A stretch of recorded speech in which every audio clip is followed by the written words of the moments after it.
గొంతులో ఈ సహోదరికి కాయలాగా వచ్చి పుండులాగా నొప్పి వచ్చేదంట. కానీ దేవునికి అద్భుత కార్యం ఏంటంటే దేవుడు అద్భుతంగా స్వస్థపరిచి ఆశీర్వదించి ఉన్నాడు. తగ్గించకని ప్రేయర్ టవర్కి కాల్ చేస్తే ప్రేయర్ టవర్ వాళ్ళు ప్రార్థన చేశారు. తర్వాత తైలం కూడా రాసుకున్నారు, స్వస్థత పొందుకున్నారు. అలాగే ఈ పాప ఒక కంట్లో ఒక చిన్న క్రాచెస్ లాగా పడింది, కళ్ళు తెరలా పోయింది. మళ్ళీ ప్రార్థన చేస్తే దేవుడు అద్భుతంగా స్వస్థపరిచాడు. కొట్టండి గట్టిగా చెప్పండి హల్లెలూయా, గాడ్ బ్లెస్ యూ. 3 సార్లు అబార్షన్స్ అయిందంట. అయితే ఇక్కడ ప్రార్థన చేసుకున్న తర్వాత నీకు ఈసారి అబార్షన్ సావదని చెప్పి దైవజన నోటి నుండి వచ్చిన మాటను బట్టి దేవుడు ఈ బిడ్డనిచ్చాడు. కొట్టండి గట్టిగా చెప్పండి, ధనపరచండి హల్లెలూయా. ద్వారకా ఈ సహోదరికి వివాహమైన తర్వాత కన్సీవ్ అయ్యారు, కానీ 3 సార్లు అబార్షన్స్ అయింది. ఇంకా భయం పట్టుకుంది సహోదరికి. ఇంకా 4th టైం కూడా అబార్షన్స్ అయితే నేను ఏమైపోతానని కలవరపడ్డారు, బాధపడ్డారు. అటువంటి టైంలో దైవజనుడు ప్రార్థన ఆశ్రయిస్తే మంచిది కాదని చెప్పి ఈ దగించక్ని ఫాస్టింగ్ ప్రేయర్కి వచ్చారు. యేసు నామములో ప్రార్థన చేసి ఈసారి నీకు అబార్షన్ సైతాన్ క్రియ అవి లయపరచబడబోతుందని చెప్పడం జరిగింది. అలాగే దేవుడు అందమైన బిడ్డనిచ్చాడు. తన హృదయంలో దుఃఖము, వేదన, బాధ, భయం పట్టుకుంది ఆ దినాల్లో. కానీ దేవుడి బిడ్డని ఇవ్వటం ద్వారా, దేవుడు అబార్షన్స్ను ఆపటం ద్వారా ఈ బిడ్డకి దేవుడు మేలు చేశాడు. దేవుడు నామానికి స్తోత్రం చెప్పండి. ఈ సహోదరి పేరు దయామణి. నేను 19 రకాల పుస్తకాలు రాశాను. ఆ పుస్తకాలన్నీ అభిషేకముతో రాయబడిన పుస్తకాలు. దాంట్లో పరిశుద్ధాత్మని పుస్తకం బుక్ స్టాల్లో తీసుకుని వెళ్ళి ఇంట్లో బీరోలో పెట్టేశారంట. తర్వాత చదువుతాంలని. అప్పుడు రాత్రి ప్రభు దర్శనంలో కనపడి, పుస్తకాన్ని బీరోలో పెట్టుకున్నావేంటి, చదువు, నువ్వు చదివితే నువ్వు దీవించబడతావని దేవుని స్వరం స్పష్టంగా వినపడితే దేవుని బిడ్డలారా ఆ పుస్తకాలు తీసి అప్పటికప్పుడు రాత్రి చదవటానికి ప్రారంభించారంట. అలా చదువుతూ టిఎల్ మూడి గారి గురించి ఒక సాక్షి రాశాను. అది చదువుతున్నప్పుడు సహోదరి మీదకి బలమైన పరిశుద్ధాత్మ అభిషేకం వచ్చిందంట. ఆత్మతో నింపబడ్డారు. అప్పుడు ఒక స్వరం కూడా వినపడిందన్న, నీకు పాముల పైన, తేలు పైన, సాతాను పైన, రోగం పైన మీకు అధికారం ఇస్తున్నాను.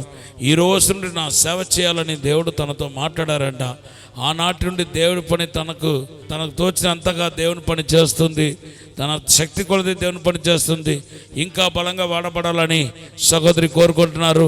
కొట్టండి గట్టిగా చెప్పండి హల్లెలూయా.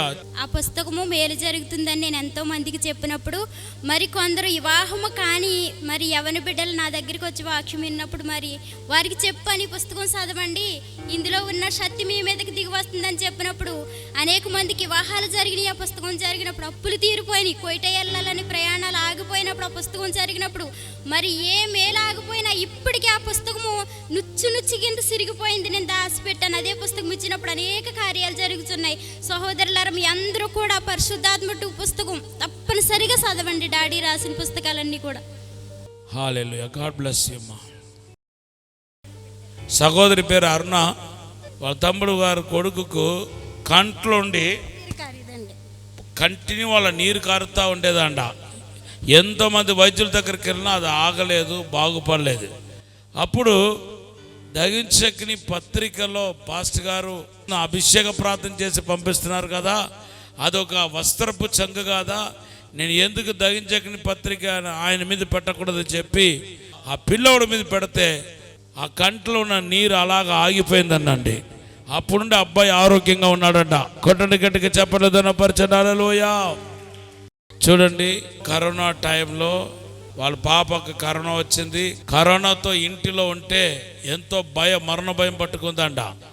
ఆ టైంలో మన దగించక్ని పత్రికను చదువుతుండగానే దేవుని యొక్క ఆత్మ అభిషేకం ఆమె మీదకి వచ్చింది. దేవుడు తాకాడు, ధైర్యం వచ్చింది. తన చనిపోతాను అనుకుందంట. ఈవెన్ చంటిబిడ్డ కూడా ఇంట్లో ఉంది, వేరే ఎవ్వరు లేరు ఇంట్లో. తన చంటిబిడ్డ మాత్రమే ఒంటరిగా ఉన్నారు. కానీ ఆ యొక్క దగించక్ని పత్రికలో రాయబడిన సందేశం ఆమెను ఎంతో ధైర్యపరిచింది, బలపరిచింది, అభిషేకంతో నింపబడ్డారు. ఆ విధంగా దేవుడు ఆ బిడ్డను ఆ దినాల ఒంటరిగా ఉన్న బిడ్డలు తన కూడా వెళ్ళడానికి వీలు లేకుండా పోయింది. అయితే ఒంటరిగా ఉన్న ఆ బిడ్డకి ఆదరణ సంతోషాన్ని ఇచ్చింది, త్వరగా కోలుకుందండి. ఒక అభిషేక పత్రిక, అదొక యేసుక్రీస్తు వారి యొక్క వస్త్రపు చెంగని సహోదరి సాక్ష్యం చెప్తున్నారు. సహోదరి ఇక్కడ ఒక అద్భుతమైన సాక్ష్యం చెప్తున్నారు. తన పాప పేరు మోనిక అంట. ఆ పాపకు 2 కిడ్నీలో 2 రాళ్ళు, ఒకటేమో 7 mm, ఇంకొకటేమో 5 mm. తన కిడ్నీలో ఉన్న రాళ్ళతో ఎంతో బాధపడుతూ నలిగిపోతూ ఉండేదంట. ఒకరోజు నా యూట్యూబ్ ఛానల్లో నా ప్రోగ్రాం వస్తుంది, అలాగే ప్రార్థన కూడా, హీలింగ్ ప్రేయర్ కూడా వస్తుంది.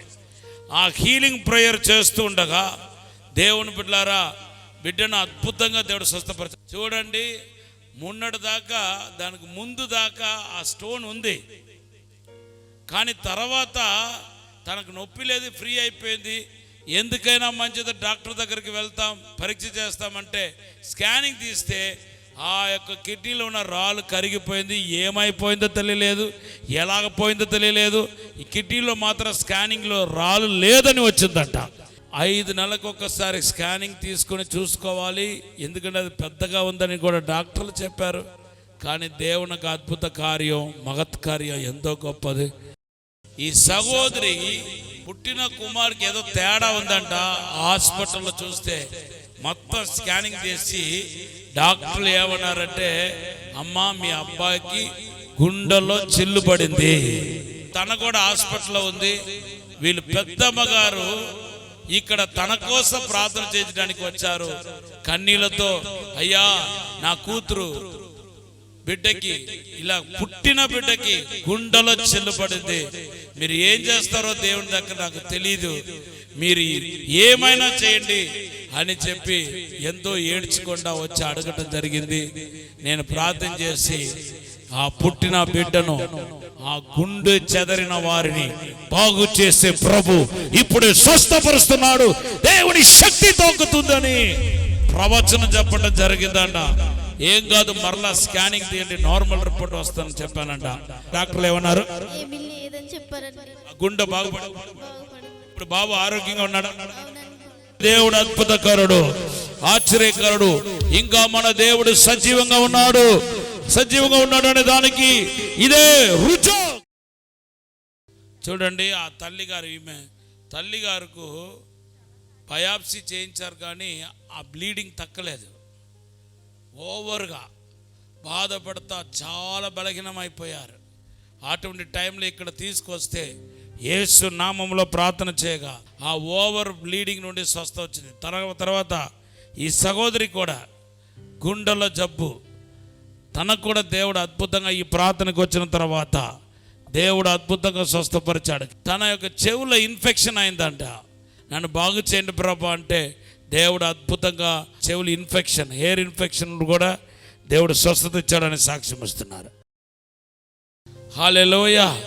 చూడండి, సాటర్డే కల్వారి టీవీలో లైవ్ ప్రోగ్రాం వస్తుంది.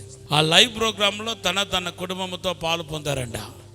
ఒకరోజు టీవీలో ఆ సాటర్డే లైవ్ ప్రోగ్రాంలో ఈ సహోదరి చూసి, నేను ప్రవచనం చెప్తున్నానంట, నీకు ఇల్లు స్థలం లేదు కదా, నీకు సొంత ఇల్లు లేదు కదా, నేను నీకు ఇవ్వబోతున్నాను, నువ్వు భయపడవద్దు, దానికోసం నువ్వు ప్రార్థన చేస్తున్నావని కొన్ని సూచనలు చెప్పి, కొన్ని సిగ్నిఫై చెప్పి, నువ్వు పలానా మనిషివి, దేవుడు నీకు అద్భుతం చేయబోతున్నాడు చెప్పడం జరిగింది. ఈ సహోదరి అలాగా నాకు దేవుడు మాట్లాడాడు. ఫస్ట్ ఏమో నమ్మలేదంట, ఇంట్లో అంతా నవ్వుకున్నారంట. మనం ఎక్కడ స్థలం కొనుక్కుంటాం, మనకెక్కడ డబ్బులు ఉన్నాయని. కానీ నెక్స్ట్ డేయే దేవుడు అద్భుతం చేసి వెరీ నెక్స్ట్ డే స్థలం కొనుక్కున్నారంట. ఎంత క్విక్గా దేవుడు కార్యం చేశాడో చూడండి. ఈ సహోదరికి కరోనా టైంలో కరోనా వచ్చి ఇంకా చాలా మరణ స్థాయికి వెళ్ళిపోయిందండి. డాక్టర్లు ఇంకా 1-2 రోజులు చచ్చిపోతారని డాక్టర్లు చెప్పారు. చూడండి, 5 లక్షల రూపాయలు డాక్టర్లు తీసుకున్నారు. లాస్ట్లో డాక్టర్లు చెప్పిన మాట ఏంటంటే, మీ అమ్మ చచ్చిపోయింది, ఇంటికి తీసుకెళ్ళిపోమన్నారంట.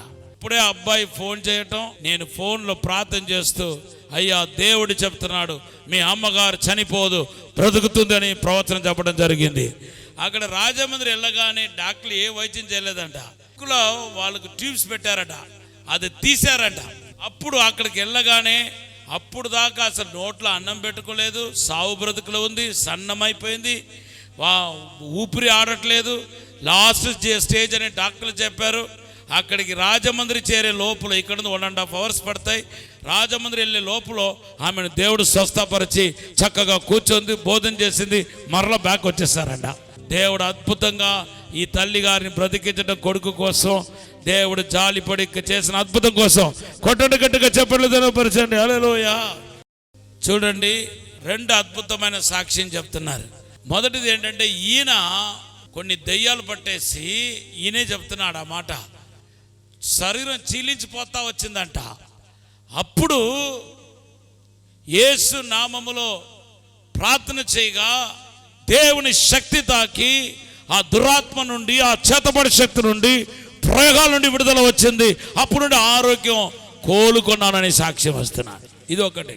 తన కొడుకు గురించి ఏమంటున్నారంటే, చర్చ్ దగ్గర జామకాయ ఏదో కోయడానికి కోసం వెళ్తే అక్కడ కరెంటు వైర్ చూడకుండా ఆ కరెంటు వైర్లో టచ్ చేస్తే ఆ కరెంటు షాక్ కొట్టి మొత్తం సచ్చిన శవంలాగా పడ్డాడంట. అప్పుడు దగించక్కని ప్రేయర్ ఆయిల్ రాస్తే ఆ అబ్బాయి అద్భుతంగా స్వస్థ పొందాడు. తర్వాత కాలు బాగా వాపెక్కిపోయి ఇన్ఫెక్షన్ అయిపోయి ఇంకా డాక్టర్లు అన్నారంటే ఇది క్యాన్సర్గా ఉంటుందేమో, కాబట్టి ముక్కలు తీసి పైకి పంపించాలని చెప్పి బాంబే పంపించాలని డాక్టర్లు చెప్పడం జరిగింది. అప్పుడు కూడా ప్రార్థన సహాయం కోరాడు. ప్రార్థన చేసి ఏం కాదు, మీ అబ్బాయి కాలు తీయాల్సిన అవసరం లేదు, అది క్యాన్సర్ కాదు, దేవుడు అద్భుతంగా స్వస్థపరుస్తున్నాడు అనగా ఇంత వాపు ఉన్న కాలు అప్పటికప్పుడు స్వస్థత పొందుకున్నాడంట. ఈవెన్ రిపోర్ట్ కూడా నార్మల్ రిపోర్ట్ వచ్చిందంట. ఇప్పుడు ఆరోగ్యంగా ఉన్నాడంట.